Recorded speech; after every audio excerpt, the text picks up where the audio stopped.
Welcome to TLC for the Soul podcast, where soul meets spirit. You have entered into sacred space. I'm your host, TAMI Chambers, and I'm here to help you shine.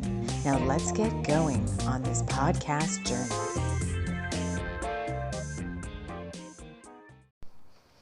Hello, friends. Hello, and welcome to our final show for 777, our mini healing retreat. This is day 7. I'm excited for you to be here, and if you've stuck it out with us for these 7 shows, then you should have been working with some major transformative energies. Today I'm recording this several days past the Scorpio full moon, blood moon, lunar eclipse. Very potent and powerful energies of that eclipse still remaining for us to integrate. So no matter when you listen to this day 7, those potent, powerful, transformative energies are baked right into this show. If you're new here, this can be a standalone episode, but it's for best results. I invite you to go all the way back to the beginning. Day 1, where we started working from the root all the way up to where we are now, the crown. There's a playlist for this workshop in YouTube and in Spotify, and you can join that. You don't have to join that. You can start working on that, whatever works best for you. You can do all 7 days, kind of, back to back, like in 7 days, or you can spread that out, kind of how we did it. We intuitively just spread that out, and we've been working on this 7 days over the past couple of weeks or so, building up to this final day where we are talking about the crown chakra a little bit. And I just saw 144. That 144 is the bringers of the light code for us light workers out there, that we are on this spiritual journey, spiritual path. This is another activation episode for the crown chakra, and the overarching theme of, can you trust in a higher power? So we've got things to do here, but before we get all into the juicy goodness of 777 day 7, lots of 7s, which is transformation, transformative energy, lucky number 7, depending on what you choose to put into that number 7 in terms of what your kind of belief systems are, what angel number 7 means to you, all of that. So let's get ourselves in sacred space so you can put on your master ears and your master vision, your psychic senses, as you partake in all that this show has to offer you. There could be things happening even outside of what I'm saying that your guides bring forward into your attention. Could be something you hear in the background, something I point out, or just something that your guides show to you in your inner senses, that might have special meaning, purpose, or messages for you. Now, I'm kind of up and about for this particular episode, kind of moving about, kind of doing this as a moving meditative channeling, so to speak. So without further ado, I'm going to wrap us all in love light and light love, inviting in the guides who overlight this show: Archangel Michael, Archangel Metatron, the Pleiadians, and the friends from our novel, from my channeled fiction novel Powerball, that I'm continuing to work on, but I've channeled the next chapter for us to work with as our healing workbook for today's show. All about the crown, the power of 7, the power of trusting in a higher power. And so we'll read from this chapter and tease out any metaphors, see if there's anything in there that stands out to you. I've got 2 decks of cards with me today that wanted to come along for this ride. I've got the Magical Nordic Tarot And I've got my deck, Pleiadian Power Oracle. So 2 very powerful decks coming through. So let's take a couple of deep breaths together just to get you into that receptive mode. So let's breathe in love. Hold your breath for a moment and breathe out love. Let's breathe in love. Hold your breath for a moment and breathe out love. Let's breathe in love. Hold your breath for a moment and breathe out love. Holy crap. Well, there goes something. Hold on, we're going to pause this. Those are our tornado sirens. There's one right outside my house, so hold on.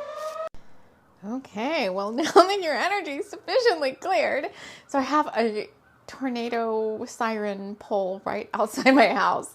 So it goes off and I guess it's a test. So anyway, but it stopped, my timer on my recording stopped on a particular number. So it stopped on 5 minutes and 35 seconds. So while I was listening to that lovely siren, I went and looked up angel number 535 because we just talked about angel numbers at the beginning. So I'm going to read this angel number message before we get into our story. And I was just getting ready to before the siren went off, I felt like a big bunch of light language was coming through. And I guess that was preempted by this. So hold on, because it looks like we will have light language. Angel number 535. A number about life lessons. Number 5 is about learning life lessons, making major life changes, positive life choices and decisions. Number 3, relating to optimism and joy, self-expression and communication, also relating to the Ascended Masters. Angel number 535 is a message from your angels and the Ascended Masters that they fully support the life choices you have made and are encouraging the resulting changes that will bring auspicious opportunities into your life. Know that you will be guided step by step as they present to you. Angel number 535 indicates that you are receiving divine guidance from the angels as to your upcoming life changes. Know that these changes will be of long-term benefit to you and are in alignment with your divine life purpose and soul mission. Angel number 535 asks you to trust that the choices and decisions you have made are the right ones for you. Even ideal situations require adjustments as you move forward, but you can trust that the angels are always with you, gently guiding you along the way. Trust that your highest ideals and desires may manifest as a result. Rely upon your communicative and creative skills and abilities, and allow yourself to keep an open mind and open heart as to the changes currently taking place in your life. Big, big boost from the angelic realms and the Ascended Masters. That whatever's going on here for you right now, whatever things have come to light as you've been doing this self-healing retreat, has all been divinely guided. And can you trust in this higher power that's leading you, guiding you, gently holding your hand as you move through whatever is coming up for you? Whatever changes are on the horizon, having long-term benefits. So these are changes that are going to be life-enhancing, mood-altering. All right, mood-altering. So let's get into the last chapter we've channeled for. This one's a little bit of a longer one. The last chapter we've channeled for my book, my channeled novel, Powerball. Yet to be completed, but we've been using this as a workbook. Last we left off on day 6 of the workshop. Linneus McGee, our elder Faye, all of the friends of Powerball, Grimalda Ravenclaw, her sister Magdalene Ravenclaw, Hyper Seth, the creator of the Powerball, had all moved out of the Badlands, hence the dark world, into quote unquote the light world. It's called the light world. And now, I'm getting so many chills as I'm saying that. And now, I mean, these are metaphors, right, friends? So shadow work has been a big thing, especially ever since this eclipse kind of came through. And this Mercury, so the eclipse came through, the blood moon happened, which was really awesome. And then we're in a Mercury retrograde as I record this. And so old things coming up to be addressed. And in the last chapter, the chapter of day 6, Linnaeus McGee, our elder fae, oh, maybe, who do you want to be? A voice came to him, assignments he received through his higher power, through his Bringers of the Light HQ, and told him that Grimalda Ravenclaw had been kidnapped and that he had to go back to the Badlands to find her. And he didn't really want to go back to the Badlands. And he's like, well, I guess I have to go because I've been given this directive from my higher power. I've been given my Bringers of the Light assignment, quote unquote, like you too, maybe getting some changes in assignments, life purpose changes, leading you out of your comfort zone. Oh my gosh, so many chills. But moving you forward in a good way. These are good changes that are coming. And so we're going to drop in now to see what's going on. Was Grimalda really kidnapped? What is Linnaeus? He's in the Badlands. What is he doing there? What's his purpose there? He doesn't even know yet. He's just following. His guides are leading him. And now we move into... And this is a very interesting one for the crown. I'm very interested to see as the guides that are here overlighting this episode channel through me, like what's going on with this chapter 16 and what does this have to do with the crown chakra? So the title of the chapter is Trust is Just Another Word for Love. Grimalda could barely see 3 feet in front of her. The fog of the Badlands forest was so thick now. What is Grimalda doing? I may interject here too. Like, what is Grimalda doing back in the Badlands? She was supposedly, when Linnaeus left, she was supposedly working with the Powerball in the light world, trying to figure out the Powerball. Grimalda couldn't understand how she'd been transported here, and she only knew that she didn't really want to be here at all that much anymore. Save for the relentless pinging at her mind's eye that had beckoned her to put down the Powerball and station herself next to the portal gate.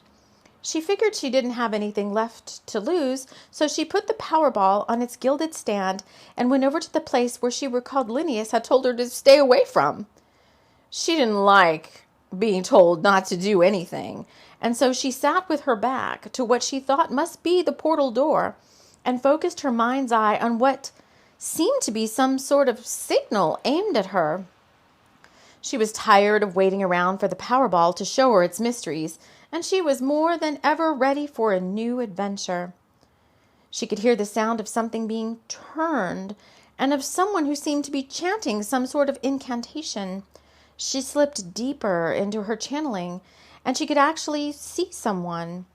It was no one she had ever met before, yet somehow she seemed to know this being from somewhere. His eyes. It was all she could do to not keep looking at them.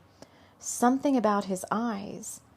And then before she could say anything, the portal door opened and a strong hand grabbed her around the neckline of her shirt and pulled her in. And just like that, she was in the Badlands again. And she knew she must hide, for they would know she was home and they would be looking for her. The mark of katana on her shoulder burned, and the fog deepened around her. She slid her hood over her hair and made herself very small in stature. In case anyone came along, she would look like a little sprite out hunting for mushrooms, rather than the keeper of the Powerball and princess of Katana. Her throat burned, and she realized that this being who had touched her and pulled her out of the light world was nowhere to be seen. Whew, get a little lightheaded now. Yet in her mind, she heard his voice. Come down to the stream about a quarter away and dip your feet in the water. The voice, which was very deep and masculine and seemed to swim in her mind, said telepathically, "Why should I?" she pinged back with her mind. "Just do it," the male voice said. And for some reason, Grimalda felt compelled to do it as it bid. She went the quarter's distance, and she could hear the babbling waters of the small stream speaking to her. She slipped off the fairy boots that Linnaeus had made for her and dipped her toe in the cool water. "Both feet deep in the water," the male voice said into her mind. "What's it to you?" Grimalda pinged back, feeling a little playful at the sound of the voice at the other end of her mind. "Just do it," the voice said, although Grimalda could sense that he too was playing some sort of game. She slipped her feet all the way in and let the whooshing of the stream melt away the tension she'd been feeling. "Now what?" she pinged back. "My feet are sufficiently moistened." "Now close your eyes," the voice said urgently now, "and hurry up. There's no time to lose."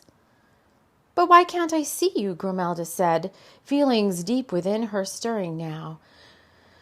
Was this the lover she had long dreamt of? Her kundalini fire quickening in her womb? "No time like now." The voice swept up behind her and took her swiftly into its arms. He held her close and kept his arms tightly around her, lest she try to shake him away. "Listen to me now," he said, whispering into her ear. But Grimalda had never been without a quick retort before. "I know you," she said, her mind trying to place the voice. But this was not an exercise for the mind. "Feel me in here," the man said, holding his gloved hand over her heart. Grimalda took a deep breath and focused on the area between her breasts. It wasn't a space she went to very often. Her heart hardened from so much of the training at the Castle Dragonshire, where one was taught to use their magic and ask questions later. She could feel his breath on her now. He seemed aroused, and she could feel him against her. She focused again on her heart, for this was the only place she could use to identify this soul. She wouldn't know the face in this lifetime, and even the voice would not identify the true essence of its owner. Grimalda's heart skipped lightly, and she could feel a sensation that she wasn't familiar with. It felt dreamy and steamy and floaty all at the same time. And then she remembered. She took her heart space and melded it with his, and he gasped. He loosened his hold on her, and then she made a move. It wasn't the move she had thought she would make. If the figure had actually loosened its grip on her, it wasn't the crushing death blow she had been taught to make at the thought of being captured. It was a move that she made swiftly before she changed her mind. She grabbed both hands of her so-called captor, and she brought them up to her lips. She crushed into him as he boldly pulled her closer. Their lips entwined, and their tongues spoke a love language that only two souls who had known each other before in very intimate ways could speak. His hands moved over her body, and she dared to open her eyes. She pulled off her cloaked hood, and she opened her blouse. She ripped at his shirt, and he too helped her to pull it off. He undressed her with his hands and eyes, and she never before felt so completely at ease. The figure, this lover, was no mere stranger.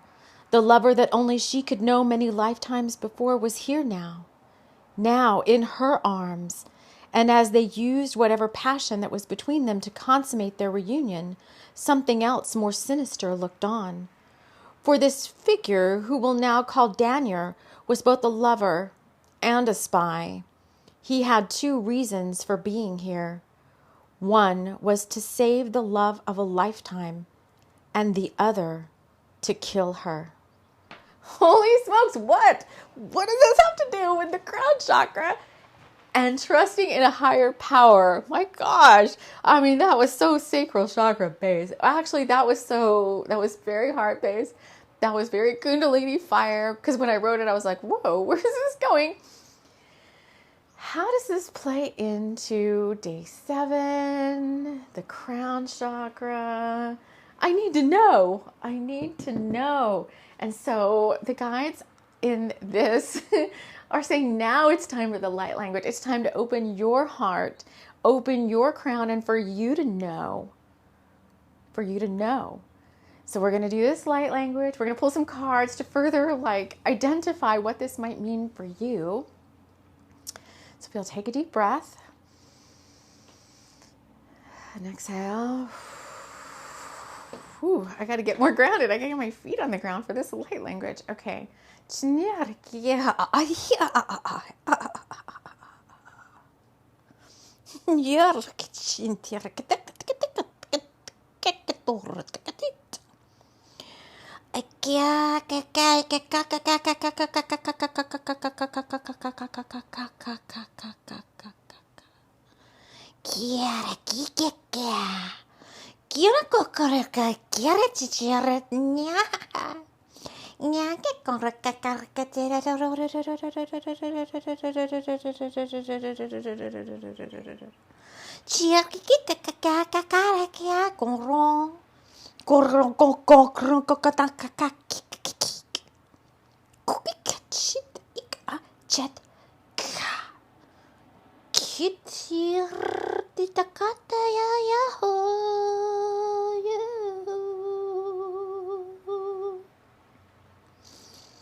Oh, Lord. All right.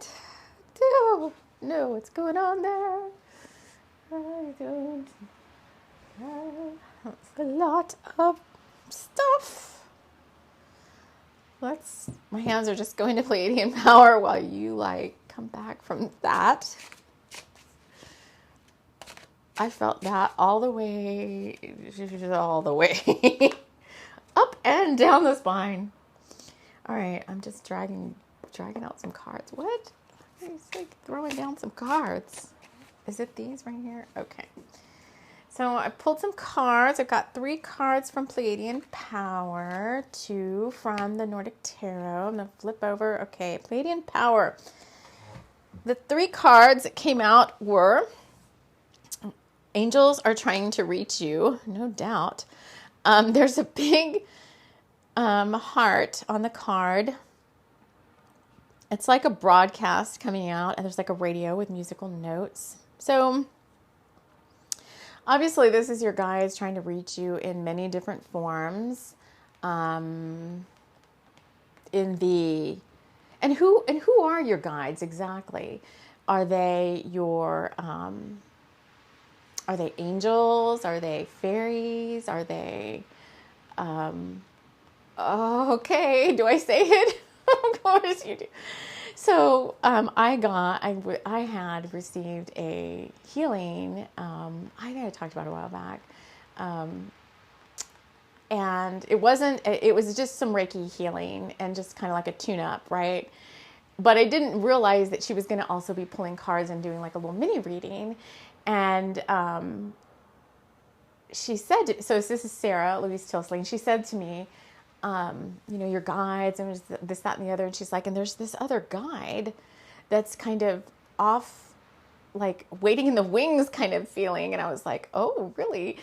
And then I like working with healers and stuff where we can kind of channel off each other. So we were both kind of channeling at the same time. And she had a pendulum up. And she was working with a pendulum, like dowsing chakras and so forth. And she started talking about this spirit guide. And I'm like, wait a minute. And I started saying, like, is this spirit guide in the etheric world or in the physical world? I said, is this a person, like a 3D person? And her pendulum, oh my God, I'm getting such chills. Her pendulum started saying yes. She's like, my pendulum is saying yes, yes, yes. I mean, that pendulum was going. And I was like, is this guide this particular soul? I don't know who it is, but I'm like, is this particular soul that I've been thinking of and I've been feeling their energy for quite some time now? And that freaking pendulum was like, yes. So they sometimes are guides, they're higher selves of 3D people whatever, however you want to look at it. But the higher selves of some yet to be guides that you're going to be meeting in the 3D world are coming through they're not coming through. It's like they're in your auric field already. And so you may be getting messages from many different sources. And I don't know why that story was important to tell, other than it was kind of a really fun experience.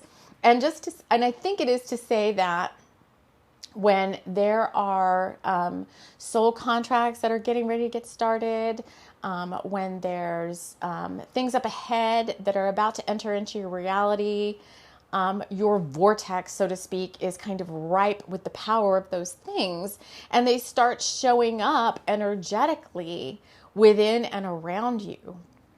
And so in this case, during that reading, whenever I had it, when was it? 2-3 months ago, maybe 4 months ago. This is before I moved. She was picking up on that energy as a spirit guide.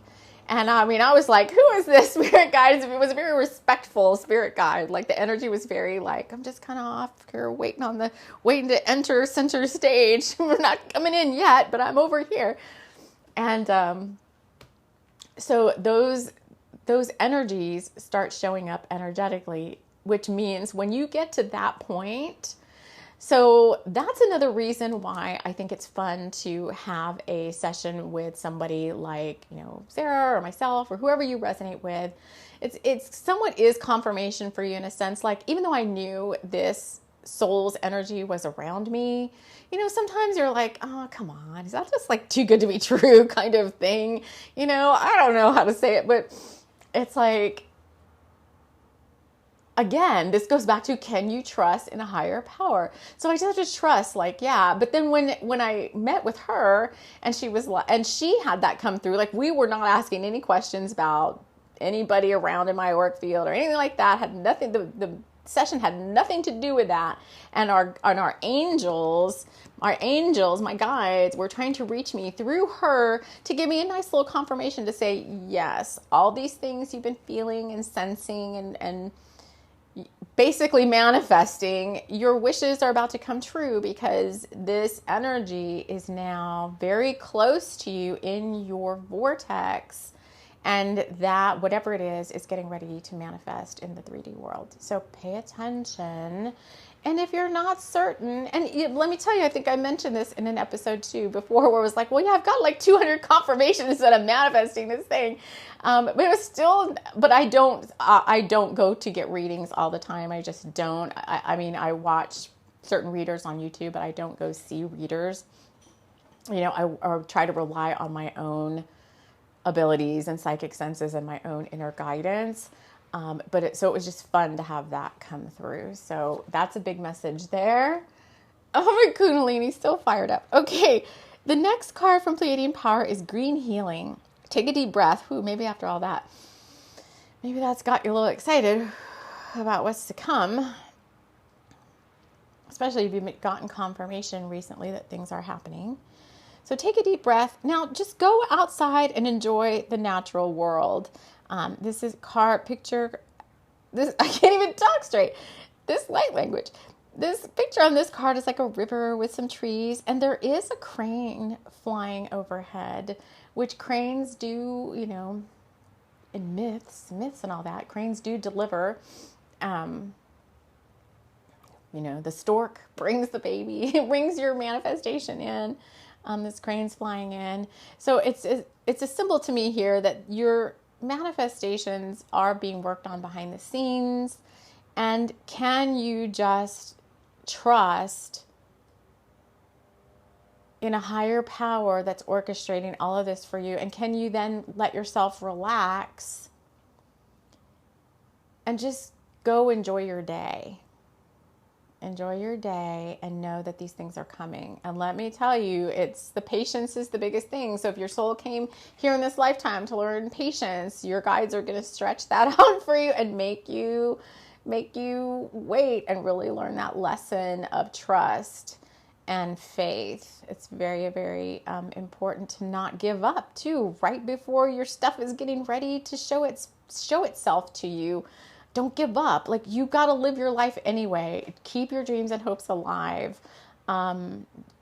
keep on them unless you've changed your mind. Like you have to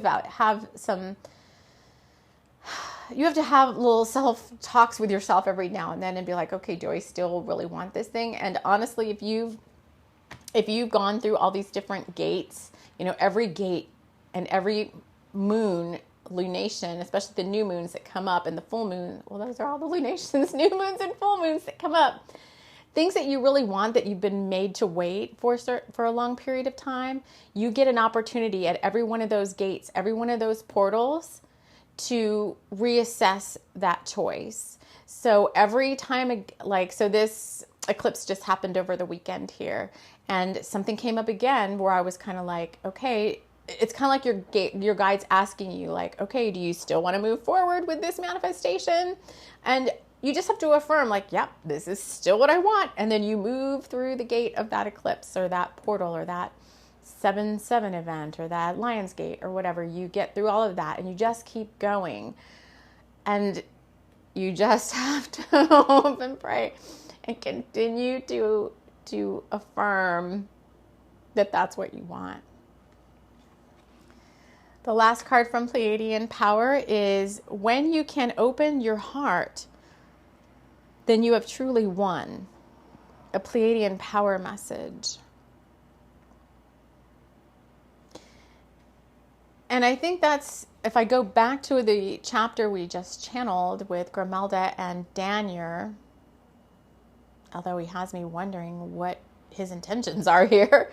If Grimalda hadn't decided to open her heart, then she probably would have used her magic to kill him.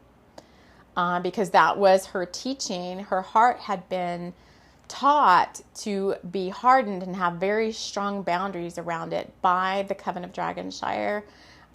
They work on the Badlands, and they were using Grimalda's powers. They know she's very powerful, and they were teaching her the ways of like the black arts or whatever you want to call it. And not that she was an evil person. She doesn't truly understand who she really is yet. She doesn't understand. She doesn't get it. She still doesn't get this mark of katana. She doesn't understand that she works for the Bringers of the Light headquarters, HQ too. And she's going to have to learn that on this journey. And so she's been taught, and you can use the Coven of Dragonshire as metaphors too.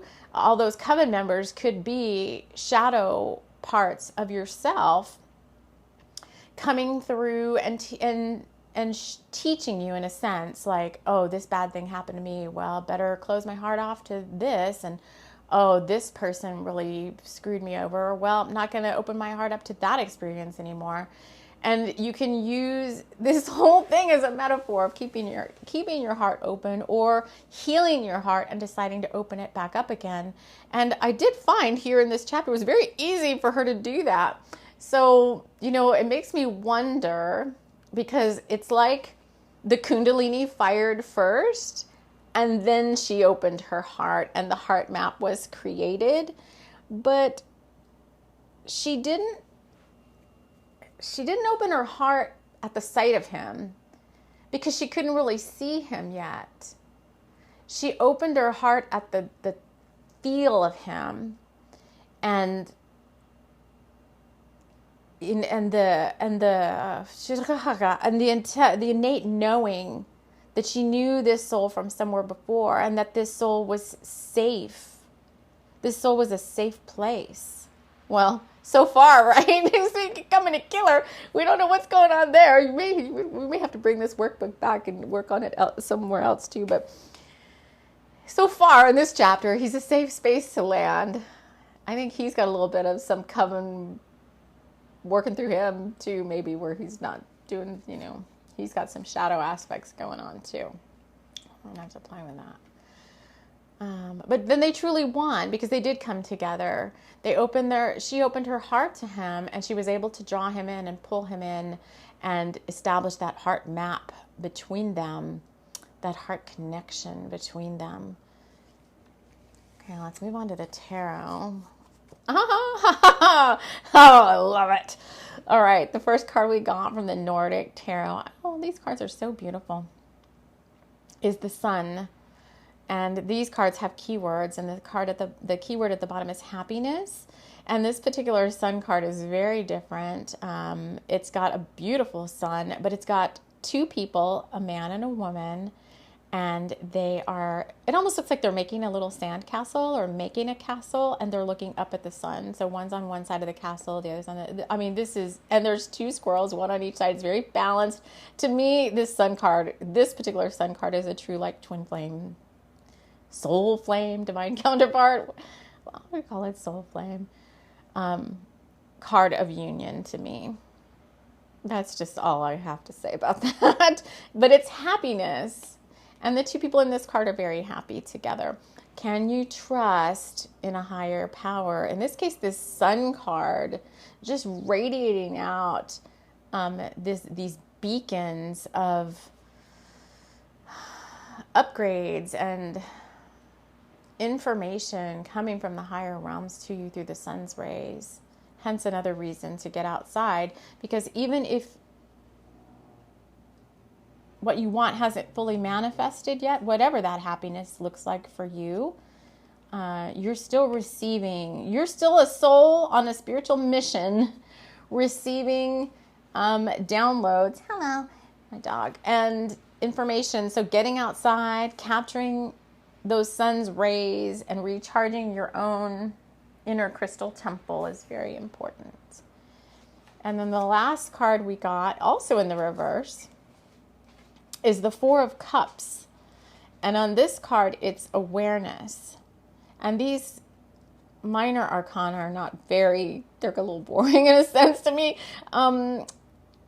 There's 4 goblets, golden cups, all the, I think in the traditional tarot, there's 3 cups that someone's looking at, and it's more of like a boredom card. And then there's this, etheric spirit hand off to one side, like trying to, well, hey, here's another cup over here. You need to pay attention to this cup that's coming through over here. And the person is not paying attention to that cup that's showing up through the etheric, that their guides are trying to show them. They're still focused on all the other cups that are kind of, I can't remember if they're spilled over or what in the Rider Waite. But the key word here is important because it is awareness. Like, okay, your guides are trying to speak to you. Back to the very first card week that came out. They're trying to offer you this new, shiny, spirit-filled, heart-filled, passionate cup. And I'm seeing mirrored energy. It's 12:21 on my clock, which is a 12 forwards, a 12 backwards. Lots of mirrored energy coming through lately. Can you recognize your opportunity when it shows up? So when your 4 of Cups shows up, like Danier just showed up, and he'd been telepathically talking to Grimalda in her mind. She could hear him. Not everybody or just anyone can just telepathically talk to you. There has to be consent on both sides. So you have to be a consenting soul that wants to receive telepathic communication, and the person sending the telepathy has to be kind of given access to your aura, so to speak. Okay, that's good to know. Given access to your aura through a special agreement that was made before both of you incarnated. Okay, that makes sense to me now. So if you have a soul contract with someone, you can telepathically reach out to them. So, and I don't want telepathy to get confused with like channeling and spirit guide messages. It's 2 different things coming from 2 different realms.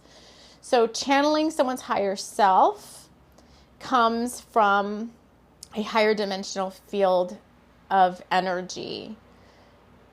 Getting a telepathic message from someone comes from their mental body to your mental body, and you hear it kind of clairaudiently in your mind. You hear it, you almost hear like the voice in your mind, whereas higher guidance that comes down through your crown, like coming from a higher self, sounds more like a message in your own mind's voice. You got to learn how to work with subtle energy to kind of recognize the difference of who you're working with, what's coming from where. But telepathy is different. Let's just leave it at that and say that it's not the same. It's actually the 3D avatar of someone consciously reaching out to someone else with their mind under a prearranged agreement that it's okay to communicate with that person. Now, that's not to say that you don't meet someone, like I sit down with you and I say, let's play some mental telepathy games.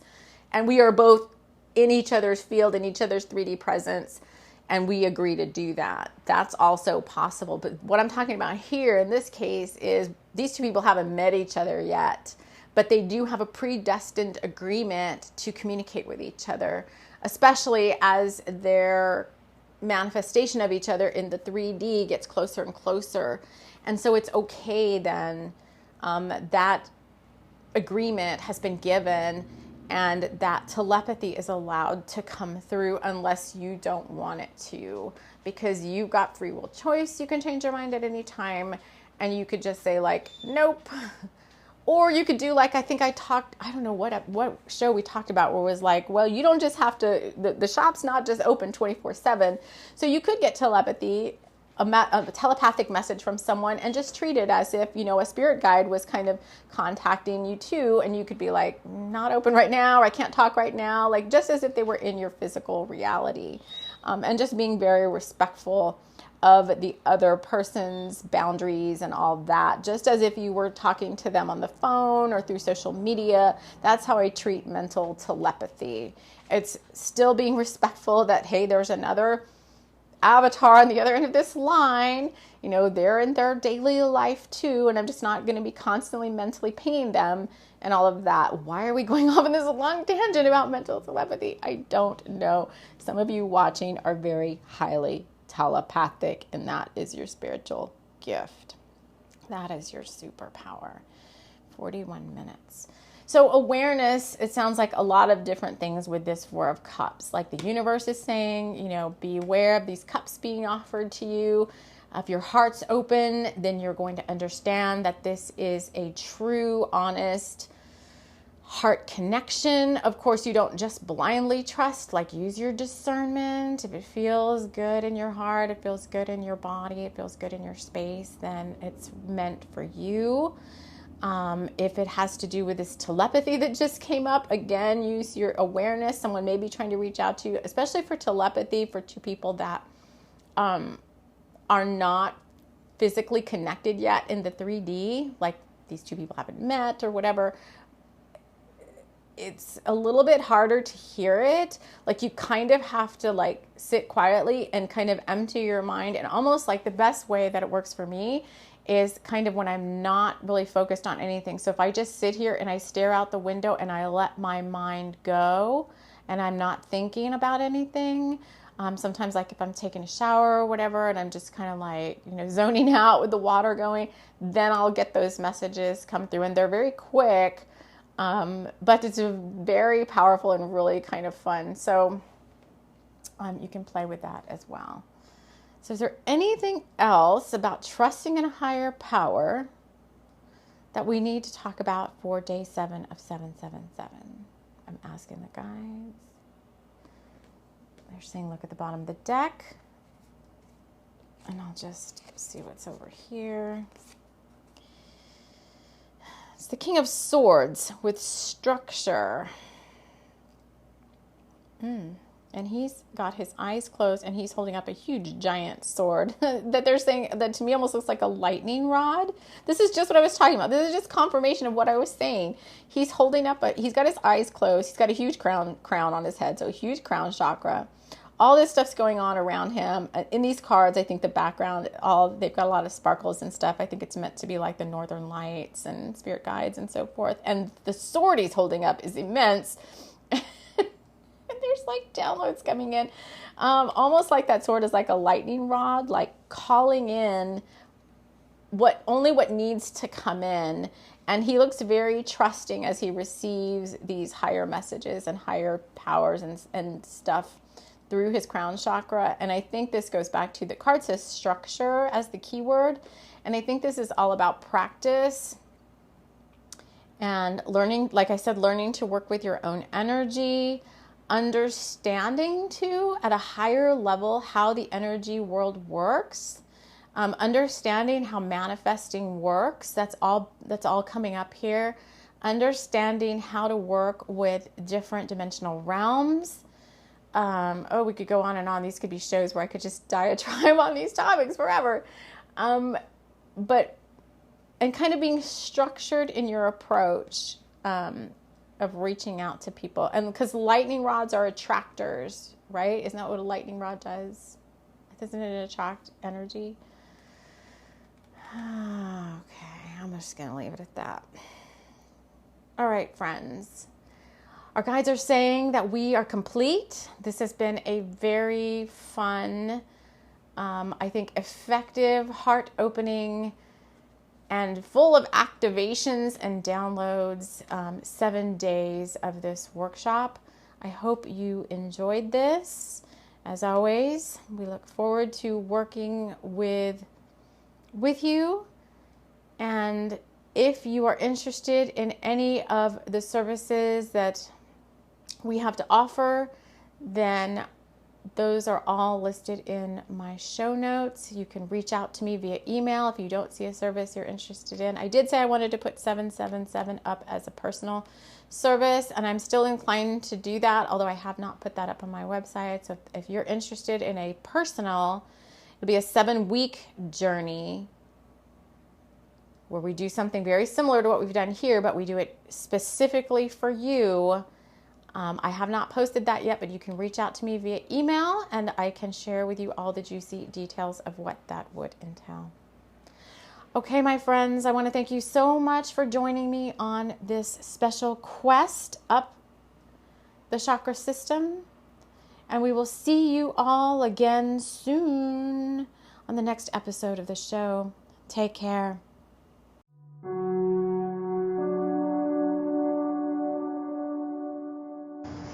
Thank you for listening to this podcast. It has been brought to you by the Bringers of the Light, an etheric group of higher light beings focused on service to Gaia, humanity, and the self as it pertains to the spiritual journey.